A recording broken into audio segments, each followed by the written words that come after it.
दोस्तों हाल ही में मोदी जी ने तेलंगाना के सिकंदराबाद और वडोदरा में भाषण दिए। जैसे एक बड़ा संकल्प है पेट्रोल डीजल का संयम से इस्तेमाल करना। साथियों, हमें पेट्रोल डीजल का उपयोग कम करना होगा। शहरों में जहां मेट्रो है वहां हम तय करें कि हम मेट्रो का ही उपयोग करेंगे, ज्यादा से ज्यादा मेट्रो में ही जाएंगे। अगर कार में ही जाना जरूरी है तो फिर कार पूल करने का प्रयास करें और भी लोगों को साथ बिठा ले। अगर हमें कहीं सामान भेजना हो तो कोशिश करनी है कि वह ज्यादा से ज्यादा रेलवे गुड्स के जो ट्रेन होती है रेलवे की सर्विसेज से भेजें, ताकि इलेक्ट्रिक रेलवे होने के कारण पेट्रोल डीजल की जरूरत नहीं पड़ती है। जिन लोगों के पास इलेक्ट्रिक व्हीकल है वो भी कोशिश करें कि इलेक्ट्रिक व्हीकल का ज्यादा से ज्यादा उपयोग करें। जिसमें उन्होंने बहुत सारे अपीलें की जनता जनार्दन से। जी हाँ दोस्तों, जिसमें मोदी जी ने कहा ईंधन की बचत कीजिए, संयम बचत कीजिए, ज्यादा इस्तेमाल मत कीजिए। ईंधन में डीजल, पेट्रोल, गैस, इस सब की संयम इस्तेमाल कीजिए, ज्यादा इस्तेमाल मत कीजिए। ये मोदी जी ने कहा, जिससे हमारी अर्थव्यवस्था को मजबूती मिलेगी। दोस्तों मोदी जी ने बहुत सारी अपीलें की, जिसमें ईंधन यानी डीजल, पेट्रोल और गैस की संयम से इस्तेमाल करना, यानी ज्यादा इस्तेमाल मत करो, इसको संयम से इस्तेमाल करो, ये मोदी जी ने कहा। और दूसरा, फालतू यात्रा मत करो। जी हाँ दोस्तों, ये मोदी जी ने कहा फालतू यात्रा मत करो। किसको? जनता जनार्दन को। अगर किसी को ज्यादा जरूरी है जाने का तो कार पुलिंग का इस्तेमाल करे, यानी एक गाड़ी में बहुत सारे लोग जाएं। अकेला गाड़ी ले जाना अच्छी बात नहीं है, ये मोदी जी ने कहा।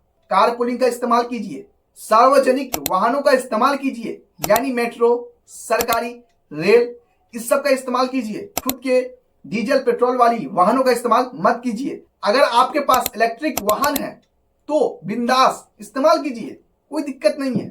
लेकिन अगर डीजल पेट्रोल वाली वाहन है आपके पास तो संयम के साथ इस्तेमाल कीजिए, या फिर कारपूलिंग का इस्तेमाल कीजिए, या फिर सार्वजनिक वाहन का इस्तेमाल कीजिए। दोस्तों मोदी जी ने कहा 1 साल तक कोशिश कीजिए सोना ना खरीदे। साथियों, हमने कोरोना के समय में वर्क फ्रॉम होम की, ऑनलाइन मीटिंग्स की, वीडियो कॉन्फ्रेंस की, ऐसी अनेक व्यवस्थाएं विकसित की और हमें आदत भी हो गई थी। आज समय की मांग ऐसी है कि उन व्यवस्थाओं को हम फिर से शुरू करें तो वो देश हित में होगा। दोस्तों मोदी जी ने कहा वर्क फ्रॉम होम को प्राथमिकता दीजिए। दोस्तों ये सभी अपीलें मोदी जी ने खुद जनता जनार्दन से की है कि आप इन सभी का पालन कीजिए और देशभक्ति साबित कीजिए। असली देशभक्ति यही है। ये सब करके अर्थव्यवस्था को मजबूत कीजिए। दोस्तों ये सभी अपीलें करने के बाद मोदी जी खुद रोड शो करते हुए दिखे, वो भी बहुत सारी गाड़ियों के साथ। क्या ये सभी नियमें सिर्फ जनता पे लागू होगी? क्या जनता के लिए अलग नियम और नेताओं के लिए अलग नियम, दोनों के लिए अलग अलग नियम क्यों? दोस्तों मोदी जी के पास सही मौका था अपनी देशभक्ति साबित करने की, क्योंकि मोदी जी इस देश के सबसे जिम्मेदार व्यक्ति में से एक है, क्योंकि वो प्रधानमंत्री है, इस देश के प्रधानमंत्री है। तो मोदी जी के लिए सबसे अच्छा मौका था इस नियम को पूरे देश भर में दिखाने के लिए, साबित करने के लिए, प्रचार करने के लिए, प्रसार करने के लिए। लेकिन मोदी जी ने ऐसा कुछ भी नहीं किया, अपनी देशभक्ति साबित नहीं की। सारा देशभक्ति जनता पर थोप दिया। तुम लोग देशभक्ति साबित करो, यही तुम्हारी देशभक्ति। लेकिन हम साबित नहीं करेंगे, हम तो रोड शो करेंगे। हम डीजल पेट्रोल का कोई बचत नहीं करेंगे, क्योंकि हम इस देश का प्रधानमंत्री है, हम इस देश का राजा है, इसलिए हम देशभक्ति साबित नहीं करेंगे। तुम लोग करो। मोदी जी के पास बहुत अच्छा मौका था इन सभी अपीलों को प्रचार प्रसार के द्वारा पूरे देश भर में दिखाने का कि हमने अपना कर्तव्य निभाया, हमने देशभक्ति साबित किया। अब आप करो। दोस्तों अगर मोदी जी ऐसा कर देते तो दोस्तों यकीन मानिए चंद दिनों में ये नियमें सभी राज्यों में, यानी पूरे ऑल ओवर इंडिया में लोग इस नियम को पालन करते। क्योंकि कुछ लोग तो मोदी जी को अपना बाप भी मानते हैं। मेरा बाप मोदी है।